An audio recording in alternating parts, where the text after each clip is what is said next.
بسم اللہ الرحمن الرحیم، السلام علیکم۔ آج ہمارے ساتھ اسٹوڈیو میں ڈاکٹر عطا اللہ دین پوری موجود ہیں۔ یہ جنرل سیکرٹری لبریشن لیگ ضلع حویلی کوہوٹا آزاد ریاست جموں کشمیر سے تعلق رکھتے ہیں۔ ان سے بات کرتے ہیں جموں کشمیر کے حوالے سے اور مختلف جو سوالات لوگوں کے ذہن میں ہیں اور ہمارے ذہن میں بھی ہیں، ان پہ تبادلہ خیال کریں گے کہ پاکستان کی حکومت ریاست جموں کشمیر میں کتنی مداخلت کرتی ہے۔ 15ویں ترمیم کے حوالے سے بات کریں گے اور نظریہ خورشید کے بارے میں بات کریں گے کہ یہ نظریہ خورشید آخر ہے کیا۔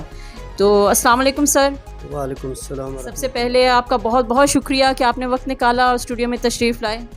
آپ کا بہت شکریہ کہ آپ نے ہمیں وقت دیا اور بولنے کا موقع دیا، جزاک اللہ۔ سر سب سے پہلے تو آپ مجھے بتائیں کہ یہ نظریہ خورشید کیا ہے؟ السلام علیکم۔ نظریہ خورشید بیسکلی یہ ہے کہ جب کے ایچ خورشید رحمۃ اللہ علیہ نے جموں کشمیر لبریشن لیگ کی بنیاد رکھی تو آپ ایک سوچ اور ایک فکر اور ایک نظریہ آپ لے کر آئے تھے۔ آپ کے دل میں ایک درد اور ایک محبت تھی کہ یہ جو 2 کروڑ کشمیری مسلمان ہیں، ان پر تو پہلے بھی ظلم و ستم ہوتے رہے، لہٰذا آپ ایک الگ خود مختار اور انڈیپینڈنٹ ریاست اور اسلامی ریاست ہونی چاہیے، کیونکہ آپ کا نظریہ کسی سیکولر کا نہیں تھا۔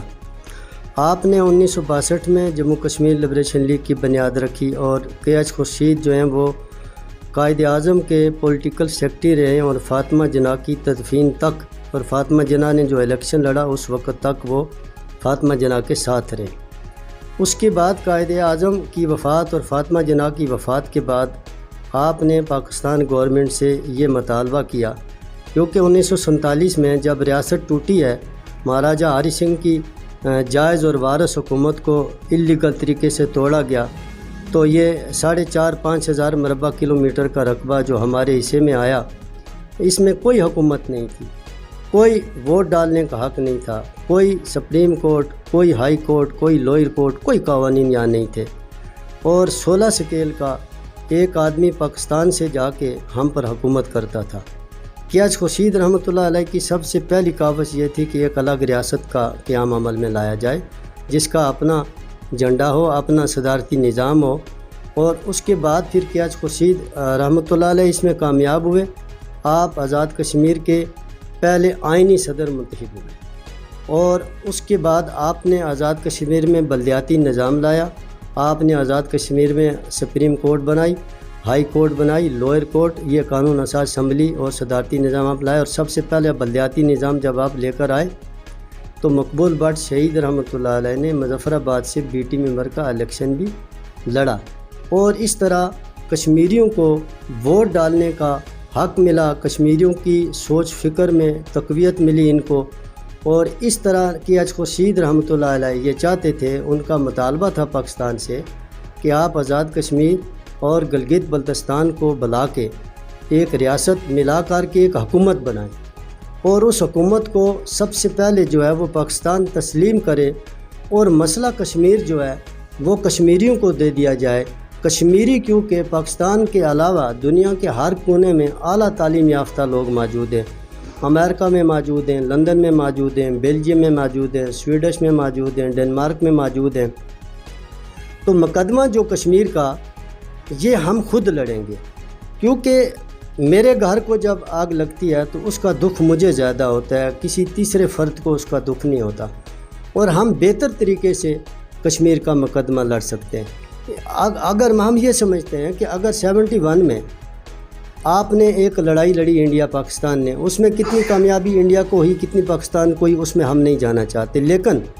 72 میں انہوں نے شملہ معاہدہ کر کے اندرا گاندھی کے ساتھ ساز باز کر کے 2 فریقی مسئلہ کشمیریوں کو بنایا، جبکہ کشمیریوں کا جو اصل وارث تھے ان کو اس مسئلے میں شامل ہی نہیں کیا۔ تقریباً 35,000 جو جنگی قیدی ملٹری کے لوگ تھے بنگلہ دیش میں، ان کو چھڑانے کے لیے ذوالفقار علی بھٹو صاحب نے 2.5-3 کروڑ کشمیریوں کا سودا کیا، اور وہ شملہ معاہدہ جو ہے آج تک ہمارے گلے میں لٹکا ہوا ہے۔ کے ایچ خورشید یہ چاہتے تھے کہ ایک الگ ریاست ہو، ایک الگ حکومت ہو، اور پاکستان جو ہے ہمارا نظریہ جو ہے، کے ایچ خورشید کا نظریہ جو ہے، جموں کشمیر لبریشن لیگ کا یہ نظریہ ہے کہ ہمارا کوئی کارکن، کوئی رکن، کوئی عہدیدار ریاست پاکستان کے آئین، پاکستان کے مقتدر اداروں کے بالکل مخالفت ہم نہیں کرتے ہیں، ہم یہ چاہتے ہیں کہ پاکستان کی جو موجودہ سیاسی پارٹیاں ہیں، جیسے پاکستان کی پیپلز پارٹی ہے، آزاد کشمیر میں پیپلز پارٹی ہے، اگر مرکز میں پیپلز پارٹی کی گورنمنٹ ہوتی ہے تو آزاد کشمیر میں پیپلز پارٹی کی گورنمنٹ ہوتی ہے، اگر مرکز میں نون لیگ کی گورنمنٹ ہوتی ہے تو آزاد کشمیر میں نون لیگ کی گورنمنٹ ہوتی ہے، مرکز میں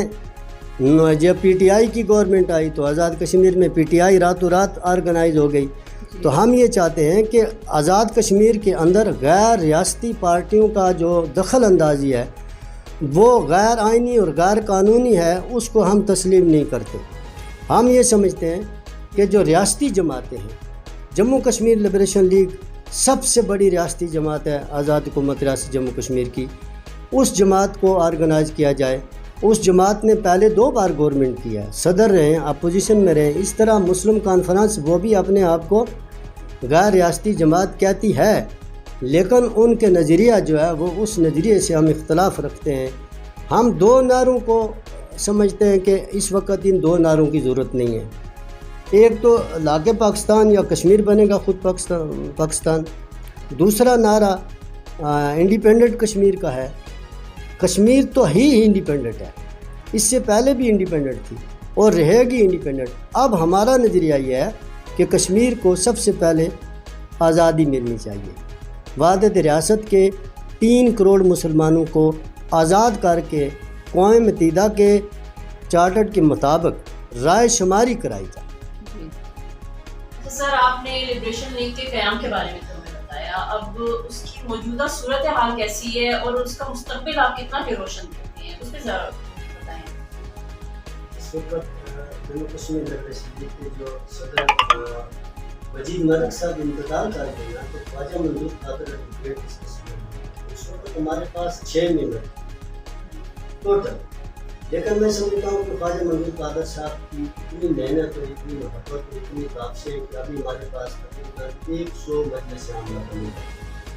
اور اسی وقت ہم نے بڑا اجرت میں فیصلہ کیا، ہم نے اسلام آباد میں اجلاس بلایا 2021 میں، جب یہ صدر بنے تو ہم نے 13 امیدوار جو اسمبلی کو ٹکٹ دیا پھر آزاد کشمیر کے لیے، اور انشاءاللہ ہمیں 400 ووٹ ملا، 200 ووٹ ملا، لیکن ہمیں کامیابی ملی، اور انشاءاللہ آئندہ لبریشن لیگ کا مستقبل جو ہے وہ روشن ہے۔ اور لبریشن لیگ ہی ایک جماعت ہے جو مسئلہ کشمیر کو حل کرے گی، لبریشن لیگ ہی ایک جماعت ہے جو 3 کروڑ کشمیری مسلمانوں کی نمائندگی کر رہی ہے اور کرتی رہے گی۔ آپ کے علاقے کے مسائل کیا ہیں، یعنی تعلیم کے حوالے سے، صحت کے حوالے سے کیا مسائل ہیں، ان کے بارے میں آپ بات کریں کہ کتنے کے حل ہو رہے ہیں اور کتنے کی ضرورت ہے مزید توجہ کی ضرورت ہے۔ بہت شکریہ، آپ نے میرے ضلع کے حوالے سے مجھے سوال کیا، مجھے خوشی ہو گیا۔ میں جس اسکول میں نے پڑھا تھا پرائمری میں، ابھی میں 50-55 سال کا ہو چکا ہوں، لیکن میرا اسکول پرائمری اسی طرح، میرا جو ضلع ہے اس کے اندر کئی گرد مسائل ہیں۔ وہاں پر ہیلتھ کا نظام بالکل پورا نہیں ہے، ایجوکیشن کا نظام نہیں ہے، روڈز کا نظام نہیں ہے۔ اس کے علاوہ بچیوں کے لیے تعلیمی نظام میں بہت پرابلم ہے۔ مثلا میرے علاقہ ضلع حالت جنوبی سے اگر ہم ہوتا شہر میں بچی کو اکیلا بھیج ہی نہیں سکتے، 5 کلومیٹر کا سفر ہے۔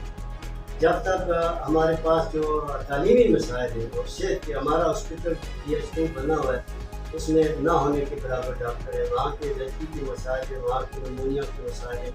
اس کے علاوہ میرے ضلع حویلی کے جو قبائلی ایریے ہیں اس میں بھیڑی آتے ہیں، اس میں کالا مولا ہے، اس میں پنی مزدار ہے، اس میں فکر پور ہے۔